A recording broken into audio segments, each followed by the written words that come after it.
এই যে অল্প বয়সে বাবা হয়ে যাওয়া ছেলেটা, কেমন আছেন? এই আপনি বিয়ে পাগলিটা না? এইভাবে পাবলিক প্লেসে বিয়ে পাগলি বলছেন? কেন ভুল বলছি কিছু? একটা মিনিট। এই কি করতেছেন? দাঁড়ান ম্যারি মি? দাঁড়ান। আচ্ছা এটা একটু ধরেন, দেখি হাতটা একটু।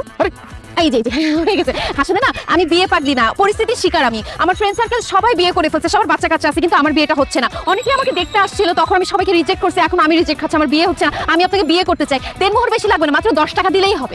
এই আপনার কি নিজেকে শয়তানের নিঃশ্বাস মনে হয় যে আপনি যেটা বলবেন আমি সেটাই করব? আপনাকে বিয়ে করবো কোন দুঃখে? ধর এনেন। কোনো দুঃখে না, নিজের স্বার্থে বিয়ে করেন। দেখেন আপনার ছেলে কিন্তু আমার ভাগ্নিকে খুব পছন্দ করছে, আর চোখে ইশারা দিচ্ছিল। যদিও আমার দুলা ভাই বিয়েতে মানা করে দিছে, কিন্তু আপনার আমার বিয়েটা হয়ে যাওয়ার পর আমরা দুজন মিলে ওদের বিয়েটা দিয়ে দিব। আপনার মতো বেহায়া নির্লজ্জ মানুষ আমি কোনোদিন দেখিনি। জানেন জান।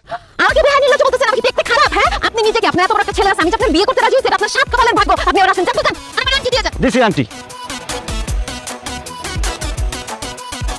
ওহো, কি করলাম আমি এটা? এক্সকিউজ মি, আপনি কি রাগ করেছেন? হ্যালো।